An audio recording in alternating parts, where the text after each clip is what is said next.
जलवायु परिवर्तन का तात्पर्य तापमान और मौसम में दीर्घकालिक बदलाव से है। स्वाभाविक रूप से ऐसा सूर्य की गतिविधि में बदलाव या बड़े ज्वालामुखी विस्फोट के कारण हो सकता है, लेकिन मानव गतिविधियां जलवायु परिवर्तन का मुख्य कारण रही हैं। मुख्य रूप से कोयला, तेल और गैस जैसे जीवाश्म ईंधन के जलने के कारण। जलवायु परिवर्तन का कारण बनने वाली मुख्य ग्रीन हाउस गैसों में carbon dioxide, methane, ozone, nitrous oxide और क्लोरोफ्लोरोकार्बन शामिल हैं। इनमें कार्बन डाइऑक्साइड मुख्य है। उदाहरण के लिए ये कार चलाने के लिए पेट्रोल, डीजल या किसी इमारत को गर्म करने के लिए कोयले का उपयोग करने से आते हैं। भूमि साफ करने और जंगलों को काटने से भी कार्बन डाइऑक्साइड निकलती है। कृषि, तेल और गैस संचालन मीथेन उत्सर्जन के प्रमुख स्रोत हैं। ऊर्जा, उद्योग, परिवहन, भवन, कृषि और भूमि उपयोग ग्रीन हाउस गैसों का कारण बनने वाले मुख्य स्रोत में से हैं।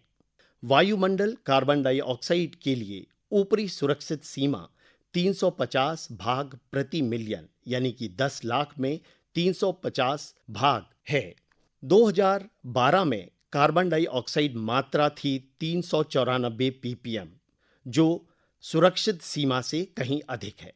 इसके बावजूद जीवाश्म ईंधन पर हमारी निर्भरता बढ़ती जा रही है और हमारी ऊर्जा जरूरतें भी दिन प्रतिदिन बढ़ती जा रही हैं। मौसम परिवर्तन आम आदमियों के लिए तापमान में वृद्धि, अत्यधिक वर्षा व ग्लेशियर का पिघलना है, परंतु मौसम परिवर्तन इन सब से कहीं अधिक है और इसके परिणाम और भी गंभीर हैं। जहां एक तरफ पूरा विश्व अभी मौसम परिवर्तन की बात कर रहा है, वहीं मौसम परिवर्तन के परिणाम पर्वतीय क्षेत्रों में, खास तौर पे हिमालयी पर्वतीय क्षेत्रों में देखने को मिल रहे हैं। पिछले 1-2 दशकों से हिमालय क्षेत्र में बर्फ गिरना कम हो गया है। जिन क्षेत्रों में 2-2, 3-3 फीट तक बर्फ गिरा करती थी, आज वहां नाम मात्र की बर्फ गिरती है, जैसे नैनीताल, अल्मोड़ा, मसूरी इसके कुछ उदाहरण हैं। साथ ही मौसम परिवर्तन की वजह से क्लाउड बर्स्ट जैसी घटना भी काफी ज्यादा संख्या में बढ़ गई हैं। बारिश का अनियमित होना भी मौसम परिवर्तन के कारण हुआ है। इन घटनाओं के कारण हर साल हजारों लोग मर जाते हैं या अपनी आजीविका खो देते हैं, जिसका असर सतत विकास लक्ष्यों पर भी पड़ता है। इसका एक उदाहरण 2013 की केदारनाथ आपदा है, जिसमें 6000 से अधिक लोगों की जान चली गई। ये इतनी बड़ी घटना थी कि इसे हिमालयन सुनामी का नाम दिया गया है। जलवायु परिवर्तन का असर बर्फबारी पर भी पड़ता है। जिस मौसम में हमको बर्फ चाहिए होती है, उस मौसम में बर्फ उतनी नहीं गिर रही है, जिसके परिणाम बहुत ही घातक होते हैं, खास तौर पे जल स्रोतों पर। वहीं वर्षा का अनियमित होना भी मौसम परिवर्तन के परिणाम स्वरूप है। पिछले कुछ वर्ष से हम देख रहे हैं कि जिस समय वर्षा चाहिए होती है, खास तौर पे कृषि फसलों की बुआई या रुपाई के समय, उस समय वर्षा नहीं हो रही है।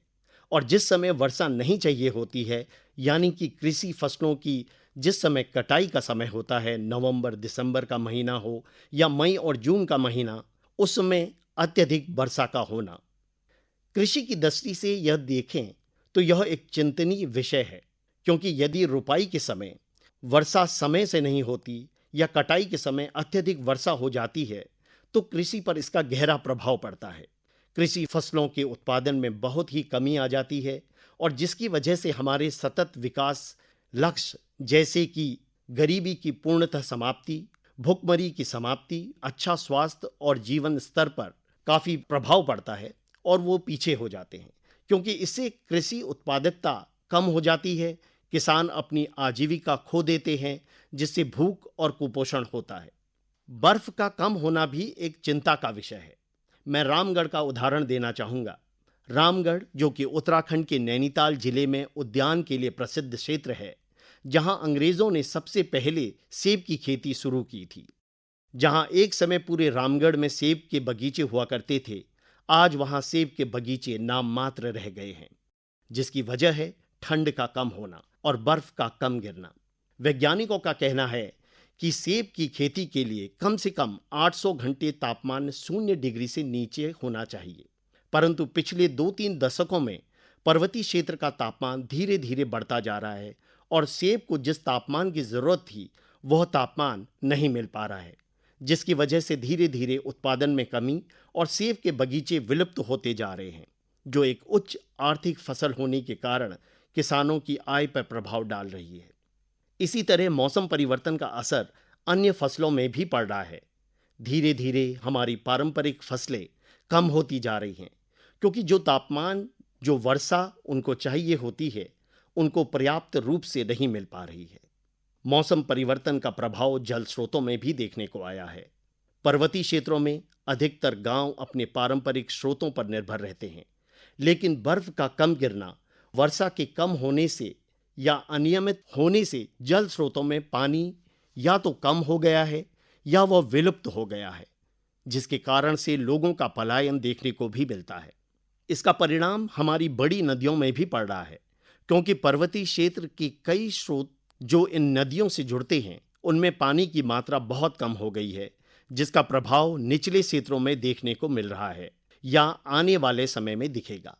यहाँ से निकलने वाली नदियाँ उत्तरी पूर्व के कई प्रदेशों को सिंचाई व पीने का पानी उपलब्ध कराती है। आने वाले समय में यदि यह नदियाँ सूख गई तो कई प्रदेश पानी के मोहताज हो जाएंगे और इसका असर पूरे भारत में देखने को मिलेगा, क्योंकि यह वह क्षेत्र है जो कृषि के लिए बहुत ही महत्वपूर्ण क्षेत्र है। जलवायु परिवर्तन की वजह से आपदाओं में भी अत्यधिक वृद्धि हुई है।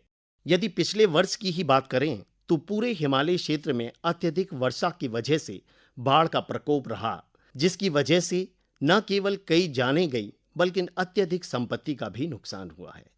मौसम परिवर्तन की वजह से उत्तराखंड के जंगलों में आग लगने की घटनाएं सामने आ रही हैं। इन घटनाओं की वजह से न केवल जैव विविधता पर प्रभाव पड़ा है, बल्कि वातावरण में प्रदूषण, कार्बन का उत्सर्जन तथा जल स्रोतों में भी इसका प्रभाव पड़ रहा है। प्रतिवर्ष अरबों रुपए की पारिस्थितिकी सेवाओं का नुकसान पर्वतीय क्षेत्रों को हो रहा है। इसकी वजह से कई सतत विकास, जैसे सतत विकास 6 स्वच्छ पेयजल, सतत विकास 13 क्लाइमेट एक्शन व सतत विकास 15 जमीन के ऊपर जीवन आदि प्रभावित हो रहे हैं। मौसम परिवर्तन का असर स्वास्थ्य पर भी गंभीर रूप से देखा जा रहा है। उदाहरण के तौर पे मलेरिया व डेंगू कुछ प्रमुख बीमारियां हैं जो अब पर्वतीय क्षेत्रों में भी देखने को मिल रही हैं। मौसम परिवर्तन का असर सबसे ज्यादा महिलाओं पर हो रहा है। पर्वतीय क्षेत्रों में कृषि महिला आधारित है और मौसम परिवर्तन की वजह से महिलाओं को कृषि में और ज्यादा श्रम करना पड़ रहा है। वहीं यदि पानी की बात करें तो कहा जाता है कि पर्वतीय महिलाओं का आधा जीवन सिर्फ पहाड़ में पानी लाने में निकल जाता है और जैसे जैसे मौसम परिवर्तन की वजह से पानी के स्रोत घटते जा रहे हैं, महिलाओं को पानी के लिए और लंबी दूरी तय करनी पड़ रही है। यही हाल पशुओं के चारा लाने के लिए व घर के ईंधन लाने के लिए भी है। आज मौसम परिवर्तन की वजह से कई पर्वतीय क्षेत्र और खास तौर पर हमारे पर्यटक स्थल, चाहे वो मसूरी और नैनीताल, अल्मोड़ा, इन तमाम जगहों पर आपको अब पंखे और यहाँ तक कि एयर कंडीशनर भी देखने को मिल जाएंगे। अभी भी समय है कि हम लोग इस मौसम परिवर्तन को कम कर सकते हैं। कृषि में हम उन प्रजातियों का इस्तेमाल कर सकते हैं जो मौसम परिवर्तन के हिसाब से अनुकूल हों। साथ ही हमको कृषि में जैव विविधता लानी होगी, जिससे यदि एक फसल मौसम परिवर्तन की वजह से खराब हो जाती है तो दूसरी फसल से कृषकों को कुछ आय हो सके। यदि कृषक सिर्फ एक फसल, चाहे वो सेब हो या कीवी की फसल है, उसको उगाते हैं और यदि उसके फूल आने के समय में या फल बनने के समय में ओलावृष्टि हो जाती है तो पूरी फसल साल भर की खत्म हो जाती है। तो ऐसे में किसानों को बहुत नुकसान होता है। वहीं अगर किसान अपनी कृषि को विभाजित करें और अलग अलग फसलों को उगाएं तो मौसम परिवर्तन की वजह से होने वाले प्रभाव कम हो जाते हैं। पानी के लिए हमारे परंपरागत तरीके, चाल खाल, उनको बचाना होगा और नए खाल चाल को बनाना होगा, जिससे जो भी बर्फ या वर्षा हो रही है उसको हम रोक सकें और अपने स्रोतों को पुनर्जीवित कर सकें, जिससे हमारी कृषि बेहतर होगी, वह पेयजल की समस्या भी कम होगी। साथ ही यदि जंगलों में नमी रहती है तो आग लगने की संभावनाएं भी कम हो जाती हैं। शहरों में रहने वाले नागरिक भी मौसम परिवर्तन को कम करने में योगदान दे सकते हैं। हम किस तरीके से अपना रहन सहन बदल सकते हैं, उससे कितना कार्बन उत्सर्जन होता है और उसको हम कैसे कम कर सकते हैं। हम पानी का दुरुपयोग ना करें और पर्यावरण के अनुकूल वस्तुओं का इस्तेमाल करें।